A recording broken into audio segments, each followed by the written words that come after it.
Greetings, my peeps, and welcome to the All Things Basketball Podcast with your boy GD.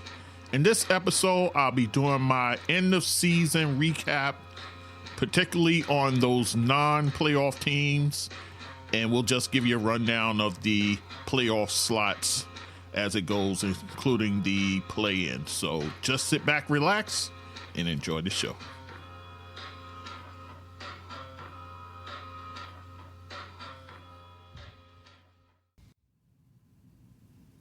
Okay, guys, it's your boy GD back with All Things Basketball with GD Podcasts. And guys, before I go into anything any further, I just want to thank everyone for listening and checking out my 200th episode.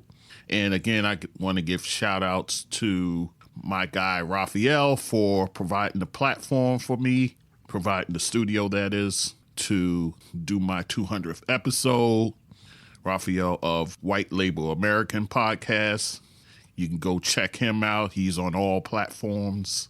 Then I got to give a shout out to my other brother in podcasting, Tide the Pod Guy, for coming out and braving the Saturday commutes and so forth. So definitely want to give him his love. You can find him on all platforms as well. And also my friend of the show, you hear me talk about him, D, someone I've known many years now. And of course, you see our banter back and forth when it comes to talk about basketball. So I thank him for coming from another state to come and join the show. So definitely appreciate him as well. So with all that said, guys, we have reached the end of the NBA regular season. Just finished wrapping that up, and I'll tell you how everything fell, and then we'll talk about the non-playoff teams. And then also I wanted to cover the Naismith class of 2024. So we'll do all of that. All right, so let's get into it. Let's start in the East. In the East, of course, as I said on the live show, Boston, number one in the East and throughout the NBA. In fact, they were that impressive, guys. And then in second place, my Knicks put on a furious run down the stretch and ended up the second seed, getting 50 wins, by the way, which is something we haven't done in over a decade. So definitely kudos to my Knicks for getting that second place spot. Milwaukee Bucks, they fell to third place. They had a tough stretch of games going down the stretch, especially that OKC game, and then the last day of the season getting trounced by the Orlando Magic. Then in fourth, the Cleveland Cavaliers, which actually that's where they were last year, so kind of in that same spot. Fifth place, Orlando Magic, one of the surprise teams in the league, getting that fifth spot there. Again, like I said on the live show, Jamal Mosley has turned that program around. Got the young guys believing, trusting in each other, and they're definitely overachieving, that's for sure. In sixth place, where they've been most of the year, really, the Indiana Pacers, and all that they've done, the offensive juggernaut they have been. Then you have in the play-in spot, seventh place, the Philadelphia 76ers. Of course, Embiid is back, so there'll definitely be a handful once you have the big man back in play. Then in eighth, Miami Heat. Of course, Miami is always dangerous this time of year, led by Jimmy Butler, of course, Bam Adebayo. You have a healthy Tyler Hero now, so definitely going to be a problem there. Then your ninth place team, the Chicago Bulls, who seem to turn it on late in the season as well, in your ninth spot. And then Atlanta holding and sealing that 10th spot in the East. Let's move to the West. Going into that last game of the season, well, it was a three-team race at the top between OKC, the Denver Nuggets, and the Minnesota Timberwolves. And when the dust all settled, Oklahoma City Thunder, guys, they end up being the top seed in the West. Talk about a changing of the guards there. But Oklahoma City Thunder ascending to the top spot in the West. A lot of kudos and respect to, of course, their leader, Shai Gilgeous-Alexander, a MVP candidate nonetheless, and also the coach over there, Mark Daigneault, who I think is the runaway coach of the year. I know I tried to make a case for Tom Thibodeau, but I think it would be criminal if Mark Daigneault does not get the coach of the year. And, of course, you have on that squad Chet Holmgren, who had a fine rookie season, Jalen Williams, Josh Giddey, and Luke Dort, and that whole squad over there. So definitely kudos to them. Denver, still dangerous, guys, even at that 2 spot. Of course, them playing on their home court is always a problem with that high altitude. The Joker and those guys, defending champions, will be primed and ready for a postseason run. Third, the Minnesota Timberwolves, who held on going down the stretch. So you got to give a lot of credit to Chris Finch and how he has prepared those guys. Karl-Anthony Towns is back now, so we'll see how they do. Anthony Edwards, of course. You got your anchor in the middle, Rudy Gobert. You got a cagey veteran like Mike Conley over there, so they will be a force to be reckoned with, that's for sure. Then in fourth, the LA Clippers. A lot of people are high on the Clippers, possibly making it out of that Western Conference, of course. And we said it on the live show. A lot hinges on the James Harden that we'll see come the postseason. The Dallas Mavericks, another dangerous team, guys, who got really hot down the stretch. Luka Doncic, MVP candidate there. Kyrie Irving playing very well. You got to give him his credit in that regard. And that backcourt is just carrying this team. And they'll have that intriguing matchup with the Clippers. I'll talk about that when I do my breakdown in terms of the first round, breaking all that down. Then in sixth place, Phoenix, who were teetering around the play-in, were able to ascend and get that sixth spot, that all-important spot, because this gets you out of the play-in. Of course, led by their 3-headed monster, Kevin Durant, Devin Booker, and Bradley Beal. Of course, health is always the key with all 3 of those guys. So as of now, they look healthy and ready for these playoffs. Then your play-in situation, guys. You have the New Orleans Pelicans, who were right around the 6th spot, but that last day of the season really hurt them. But nonetheless, Willie Green, I talk about him as well, the coach over there, getting that team primed and ready. And, of course, Zion Williamson being healthy, very important to the team's success. They're getting Brandon Ingram back from his injury. Of course, you got a veteran like C.J. McCollum over there.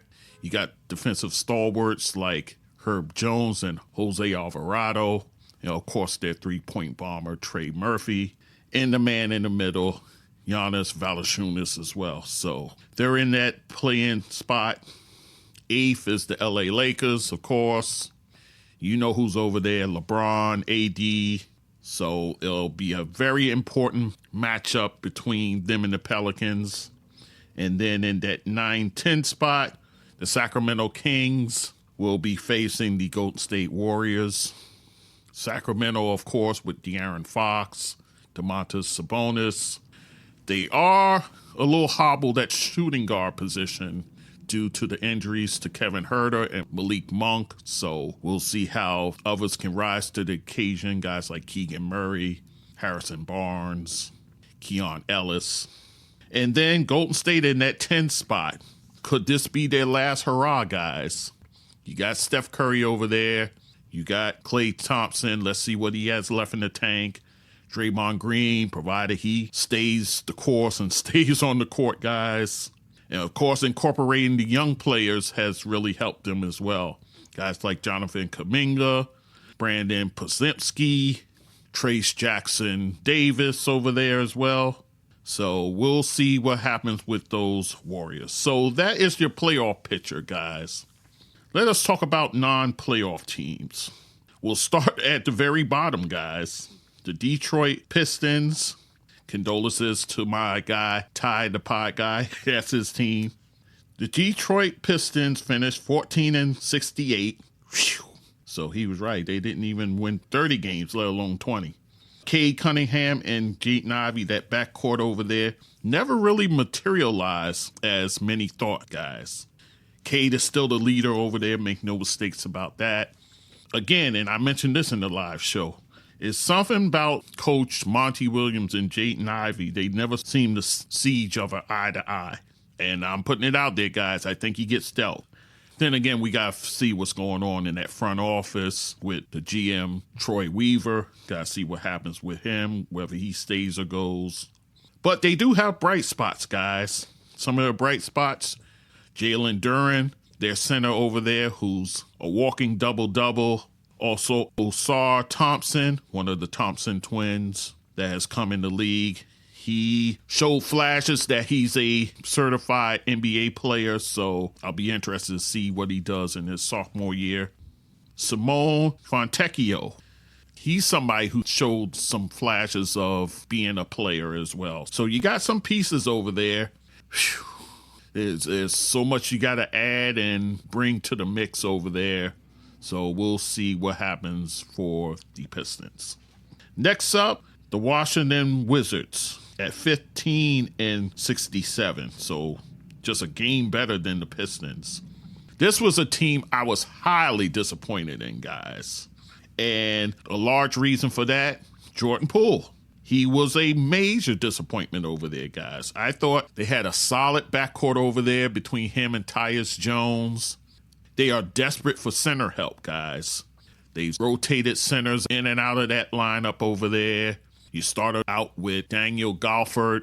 Then you go to Marvin Bagley III. Then you had Rashard Holmes that you brought in via trade. They need to solidify their center position over there. Guy like Kyle Kuzma, he got his numbers and so forth, but yeah, I don't know what happened over there. Maybe they need a new voice in the locker room. Who knows? There are bright spots. Dene Avaja, he was one of the bright spots over there. It seems like his game has blossomed, so there's definitely some promise there. Corey Kispert, he had a nice showing this year as well, so there are some pieces there that you can build upon. What happens with Jordan Poole, I think, is the major key to their offseason, guys. He has really fell off a cliff. So with that said, let us move on. The Charlotte Hornets finishing 21-61. And guys, will they re-sign Miles Bridges? That's the big question, guys. Who had a solid year, guys. 21 points, over 7 rebounds, over 3 assists for him. Are they going to commit to him? You know, he had the trouble off the court in terms of the domestic violence and so forth. Will they commit to him long term? That is a huge question. And then the second one is, which might be bigger than the first, what to do with LaMelo Ball. He only played 22 games this year, guys. He played 36 games the previous season. So what happens as far as him? And then remember too, guys, they gave him that huge rookie max contract. So this is somebody that they're banking on who you must have in order for this team to go forward. I don't know what they do in terms of his health and so forth. You hope it's not anything hereditary because look at what's happening with his brother Lonzo. So we'll see what happens in terms of what Charlotte, I don't think it's much they can do. You can't really trade him because who would be the takers? Bright spot is, of course, Brandon Miller, their rookie, who had a fine season there. Vasilije Micic. I thought when he came in and played the point guard position, he gave them something a little extra there. So what they do in terms of the point guard position, could he be a candidate and you move LaMelo Ball to the off guard position? That would be intriguing, but we'll see what happens. But a lot hinges on the health of LaMelo Ball, so we'll see what happens with those Hornets. Then we'll talk about the Portland Trailblazers, who also finished 21-61. DeAndre Ayton, he just had an injury-riddled season, guys. I thought this would be a year where he would kind of be free to be himself, but with the injuries, that wasn't the case. He only played in 55 games, guys. Anthony Simons, another guy with an injury-riddled season, 46 games for him. Jeremy Grant, who you just signed to the huge contract in the offseason, 54 games he played in. And then Shaedon Sharpe, your second-year player, only played in 32 games. So a lot of injuries. And then remember, too, the rookie Scoot Henderson missed time as well. So it was just a season full of injuries for the Portland Trailblazers. So Chauncey Billups, he's got his hands full in that regard. So I'm pretty sure you can't charge this to him. It's just one of those things, guys. But there was a bright spot over there, and that's Delano Banton, a guy they acquired via trade. And he actually showed some flashes over there, guys. So could he be a part of that future over there? Who knows? Especially given the fact you'll probably move on from a guy like Malcolm Brogdon. So there could be room for Delano Banton over there. So we'll see. The San Antonio Spurs, a team I think with a piece here and there, I think could be right there in the mix. Wemby was as good as advertised, guys. I think he's the runaway rookie of the year. I don't think I'm speaking out of school when I say that. But they need a veteran playmaker over there to run the show with their offense. I think if they have somebody like that, I think you could see a major bump in the standings for them. Because they have all the requisite pieces. They're just young pieces. They need some veterans over there. The bright spot, Devin Vassell, who they gave that huge extension to. He had a fine year over there. He had some injuries here and there, but overall, I think he's a valuable piece to put alongside Victor Wembanyama. So, hey, Greg Popovich, he's still hanging in there. I think he wants to get this team back up and in contention again. I think he'll stick it out until that job is done. But the San Antonio Spurs, I like their future. If they're able to make a few additions over there, I think they'll be fine. Toronto Raptors, who finished 25-57. They're picking up the pieces now that they traded stalwarts like Pascal Siakam and OG Anunoby. So they're trying to piece it all together now. Their bright spots, Scotty Barnes, who had an all-star campaign, but then went down with injury back in March, and things went downhill from there. RJ Barrett, who is now going to be one of the major building blocks over there, who actually played very well coming over to Toronto. So I think he'll be fine.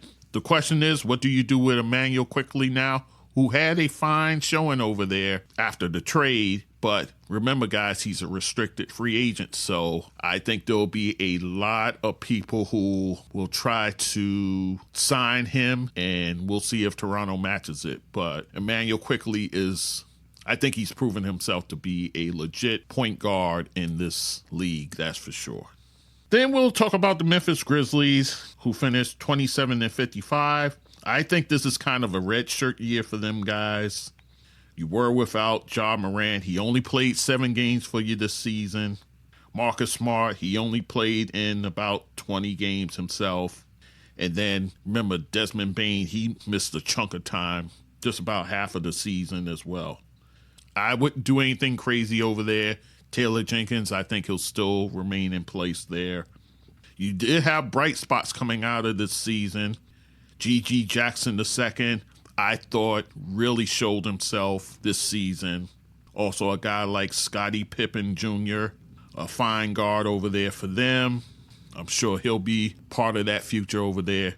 And Jordan Goodwin, one of your draft picks there that, given the opportunity, showed you a little something. So Memphis, I think, will be fine. You just need all your pieces back in place, and you definitely need Ja Morant for a full season at least, or most of it.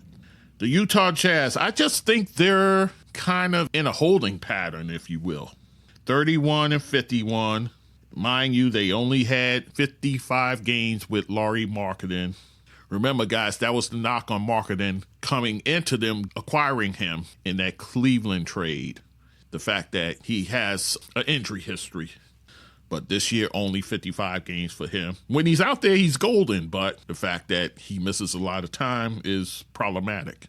You did have a comeback season for Colin Sexton. He looks like his old self now, which is definitely a good thing for them.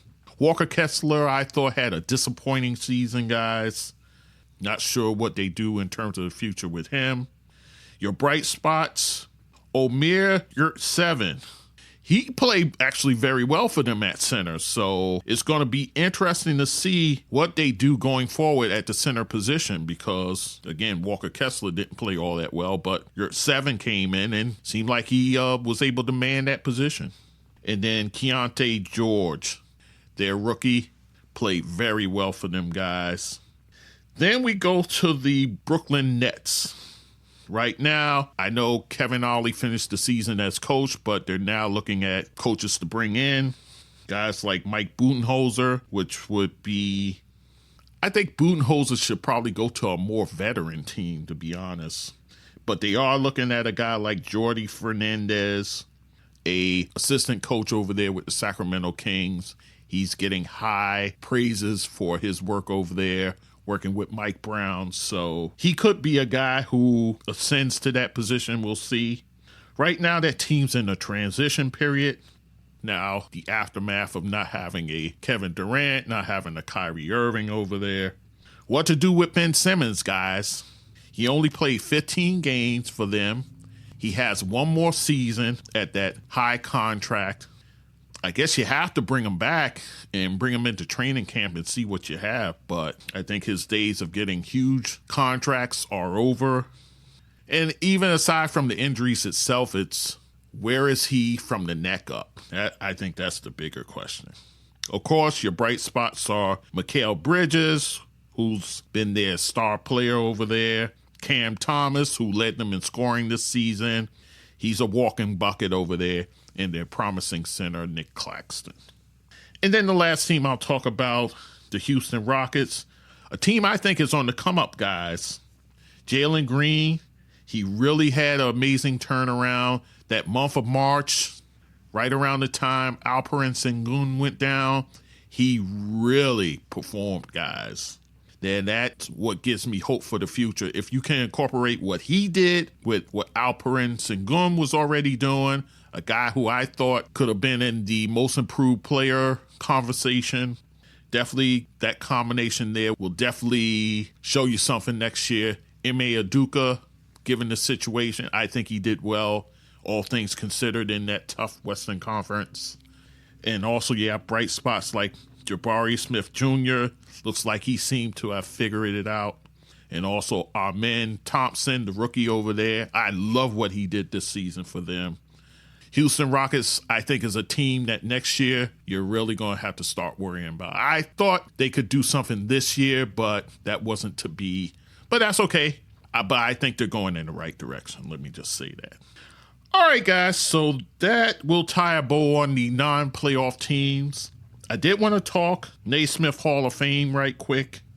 Right now, you have your class of 2024, and in that class, heading it, Vince Carter, who played the 22 season in the league, most of those with the Toronto Raptors and then with the New Jersey Nets.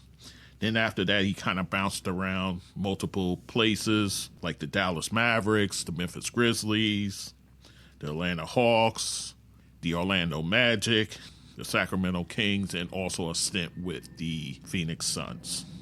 But Vince Carter, he has all those nicknames. Half man, half amazing, Vinsanity, Air Canada, but one of the most prolific dunkers of our time. A guy who won Rookie of the Year. He was an 8-time All-Star, twice All-NBA. But to me, it's a tale of perhaps maybe half of those years where he was like a all-world player, probably a little more than that. Maybe about 15 seasons where he was like a solid, if not all-world player. And then after that, he just kind of bounced around, which I think pulled his average down in terms of his scoring. But nonetheless, A guy who came into the league 1998, the 5th pick overall out of the University of North Carolina. Vince Carter into the Hall of Fame. Then you have Chauncey Billups, a leader of that Detroit Pistons squad. Played 17 years in the league, mostly with the Pistons. Another 5 seasons with the Denver Nuggets. And then he kind of bounced around a bit, whether it be Memphis. Mind you, he was first drafted by the Boston Celtics. Also played for the Clippers, Toronto, and then had a year stint with the Knicks.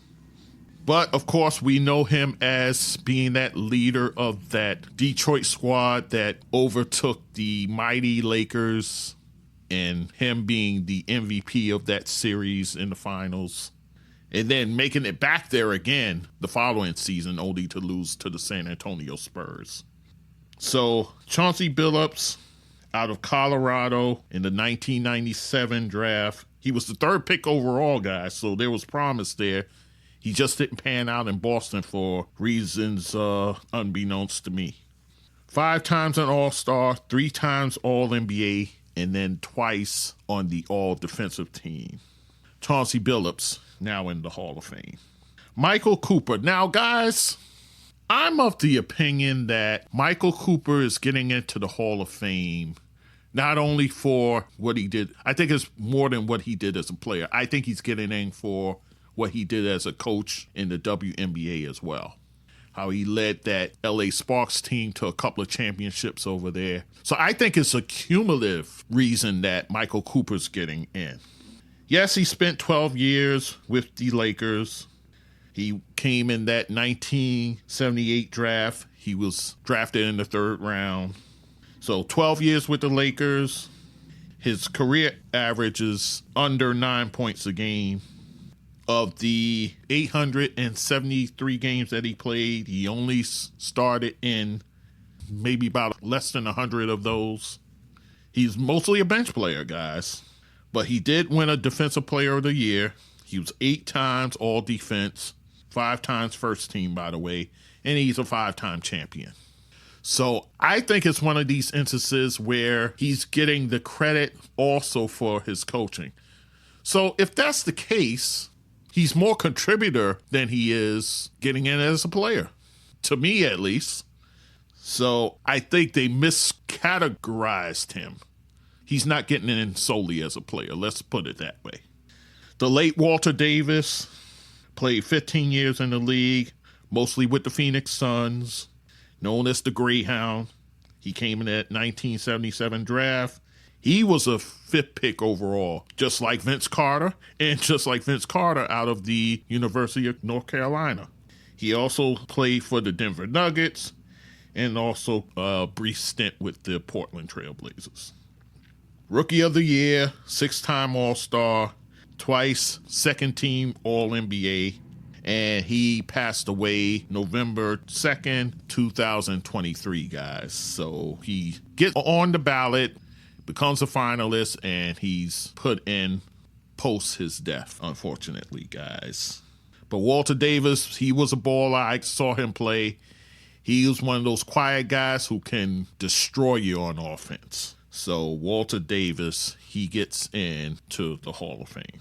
Bo Ryan, the coach of many years in the state of Wisconsin, 32 years to be exact, in a number of locations, but mostly at the University of Wisconsin. He was a 4-time Division III champion over there at the University of Wisconsin, Platteville. He's 4-time Big Ten Coach of the Year, 15 times. He made the NCAA tournament, and twice he made it to the Final Four. Overall record, 747 wins against 233 losses. So Bo Ryan, he makes it into the Hall of Fame. Charles Smith, not the Charles Smith y'all thinking. He is a 9-time state champion in the state of Louisiana, high school-wise, at Peabody Magnet High School. He has over 1,200 wins. He's the winningest coach in that state, and he makes the Hall of Fame, guys.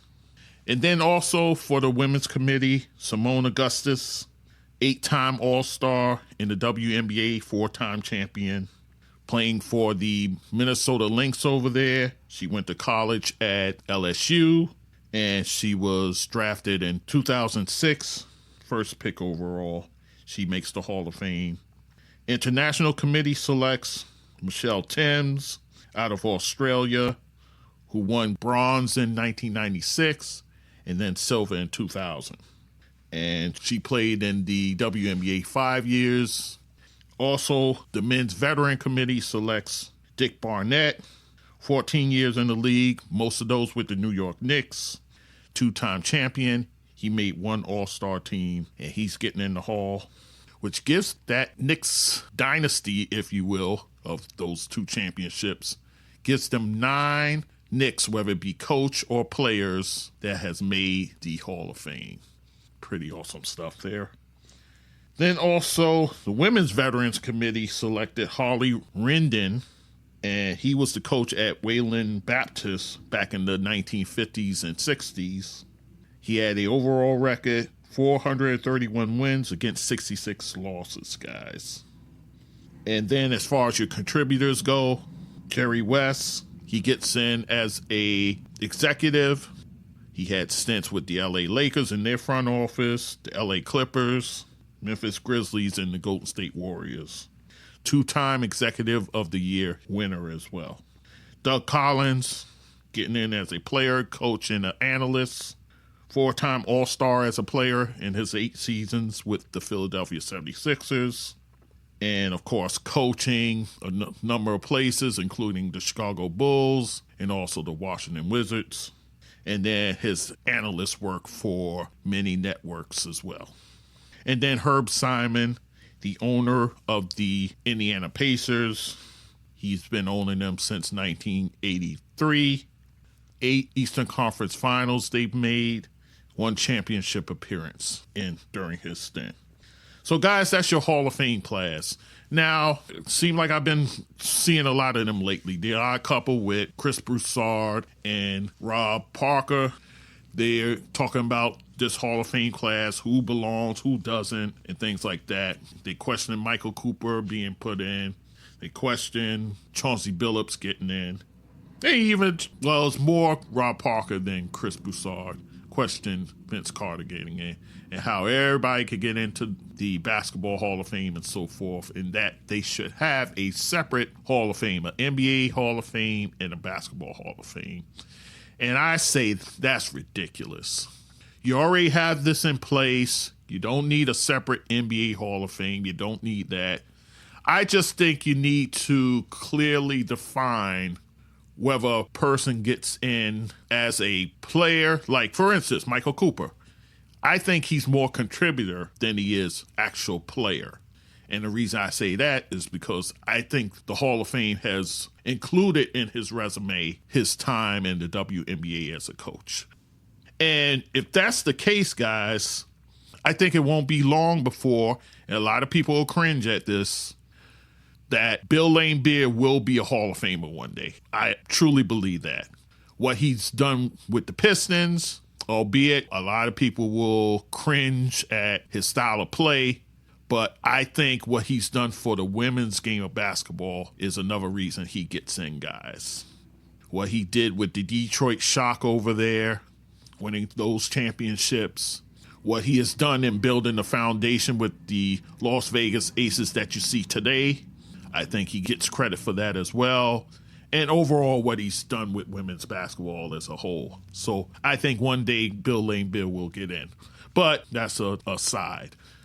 You do not need another Hall of Fame, not solely for NBA. You don't. I just think you need to clearly define the reason the person is getting in. I think that's where the confusion is. Chauncey Billups, I have no issue with him making the Hall of Fame. His team won a championship. He was the leader of that team. He was a finals MVP. And then they'll want to say, oh, what about Cornbread Maxwell? He won a finals MVP. What about Andre Iguodala? He won a finals MVP. But look at the resume, the full resume. Chauncey Billups has a Hall of Fame resume, whether you like it or not. Cedric Maxwell, not so much. Andre Iguodala, I think if you thought about his time at Philly and Denver also, maybe he gets consideration. Yeah, I think his overall resume that has to go into consideration. But nonetheless, these guys are in, and that's the way it is.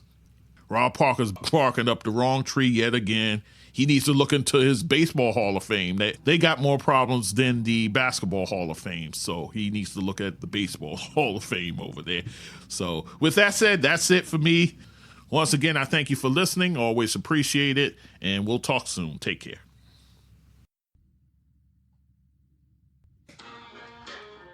Hello, guys. Thank you so much for following and supporting the All Things Basketball with GD podcast.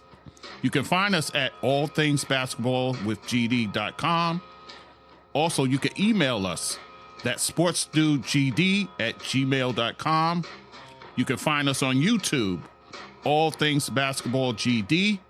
Like or comment on our videos there.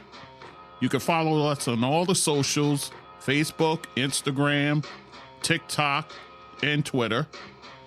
You can follow me on all podcast platforms, including Spotify and Apple, where you can leave a review. Support us, guys, at my donate page on my website. There I have a Buy Me a Coffee button, PayPal button, and a Spotify button. Also, you can Cash App me, $GD, that's Sports Dude. Thanks again for listening, and take care.